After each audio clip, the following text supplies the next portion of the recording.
Hi folks, Tim Kennedy at Kennedy's Plumbing and Heating. I'd like to talk to you tonight about troubleshooting gas-fired equipment at your home when it's not working. Obviously, you're not going to get involved in doing a bunch of gas work for something you're not fully aware of how to do. The things we'll tell you to do are safe things that can be done by a homeowner prior to calling in a professional. The first thing is to make sure that your thermostat is operating properly. If you have no heat and it's gas-fired, you have two types of heating systems. Either hot air with ductwork that blows out air through registers, or you have baseboard heat or radiant heat where there's a boiler and there's hot water piping running through the house. Now this boiler may provide your showering hot water as well as heating your home, or you may have a separate gas-fired water heater. Hopefully it's not providing both because you have no heat or no hot water. But it usually comes down to something very simple. When it comes down to gas, I ask folks, okay, what is the thermostat set for and what is it reading? If it's flashing low battery, well, it's telling you right there that it can't operate the boiler because the batteries in the thermostat need to be replaced. If the thermostat is dead, it might be an indication that there's a lack of or loss of power, but that could also be the batteries in the thermostat.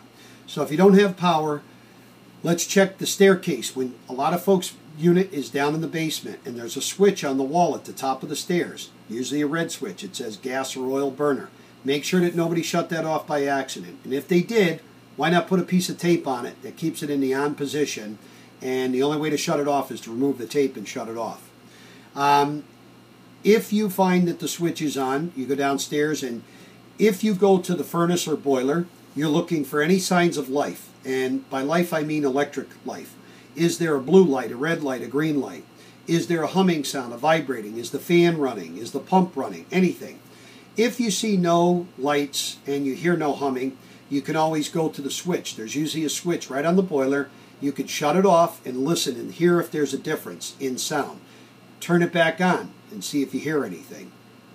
Now, if you hear nothing, no changes, chances are you might not have any power. Could just be your electric panel. You have to get to the circuit breakers. So let's take a walk over there and look for the fuse that's labeled. And I've never seen too many fuse boxes labeled properly, but hopefully it says boiler or heating system or furnace, and you want to find that one and see if it's already tripped. Okay, if it's a tripped fuse, turn it to off, or even if it's still in the on position, shut it off. Keep it off for 5 seconds. It's like rebooting a computer, especially with the more modern boilers. Turn it back on, and let's see if it starts up. Now, let's say you have the old school glass fuses that you screw in. Well, if there's one of them that's burnt, chances are it might be for that. So you can shut the switch off at the boiler or furnace, go ahead and swap the fuse. Once it's in place, go back to the boiler and turn the switch on and then see if it comes on. Now, the next thing is with gas is some equipment has electric spark ignition. In other words, when you turn on power or you turn on a thermostat, you hear a tick, tick, tick, and then it sparks, it ignites all by itself, and it establishes a flame, and it does its whole cycle all on its own. But some of the older boilers and some of the newer ones, furnaces and boilers, require a pilot to be lit. It's like a little candle that's burning all the time. Well, you could shut the lights off if it's dark enough in the house, and then get down in front of it and see if you see a little glow or a candle, a light that's burning inside. You might have to take the front cover off. You can always shut the switch off if you feel safer. That way it cannot start on its own while you're down in front of it. You don't want to get any part of your body too close to it, but you should be able to keep your distance and see if you have a pilot established. Okay, if you feel comfortable with lighting a pilot, the written instructions have to be on the side of the furnace. If they're not, don't bother trying to light it. You need to call somebody. But if the manufacturer has stated the full instructions of how to light the pilot, simply follow those instructions to the letter.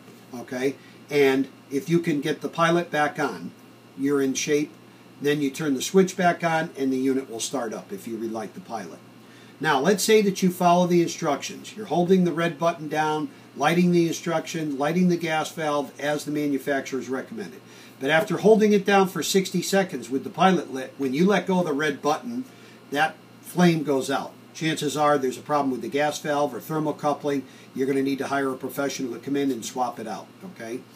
How does the flame go out? A lot of times people say to me, I don't understand it. The pilot went out. Well, any anything that is a disturbance of wind, air, is going to cause that to happen. You could slam a door. You can close a hatchway door quick.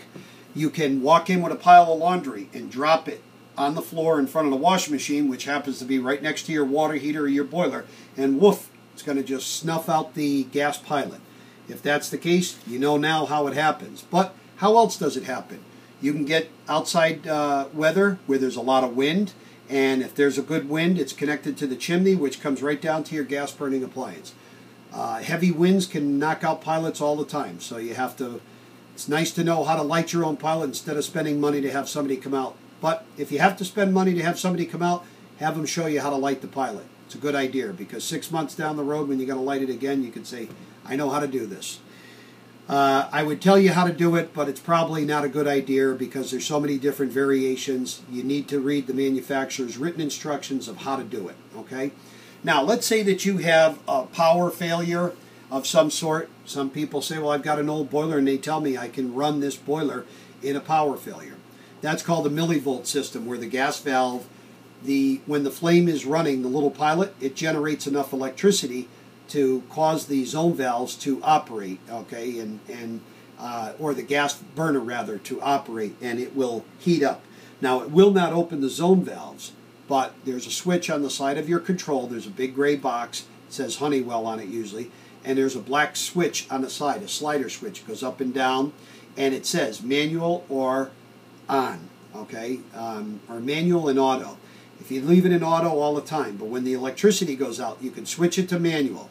What it's going to do is it's going to allow the gas burner to start up, warm up the water till it gets hot enough, then it's going to shut down. And it will, if you open the valves in your house, hot water will rise, cold water will come back, and it will continuously heat the house at a slow rate without pumps because you have no electricity. To open the valves, sometimes there are 2 or 3 or 4 zone valves. The zone valves are like little tiny bird cages. They're either gold or green. They have tiny slots and tiny wires going to them. If you look next to the wires, be very careful not to disturb the wires. Move them to the side.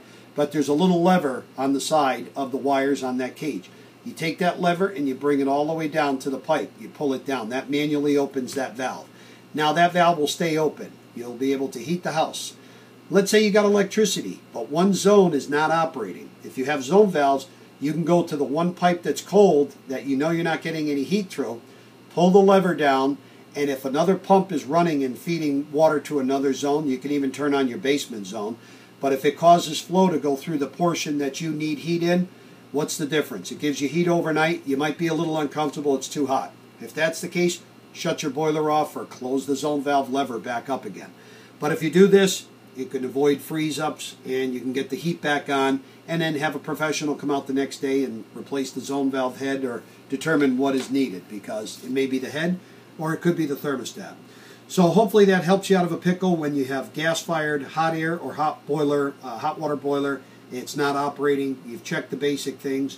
But if need be, in the greater Hartford area, you can call Kennedy's Plumbing and Heating, and we'll be glad to help you.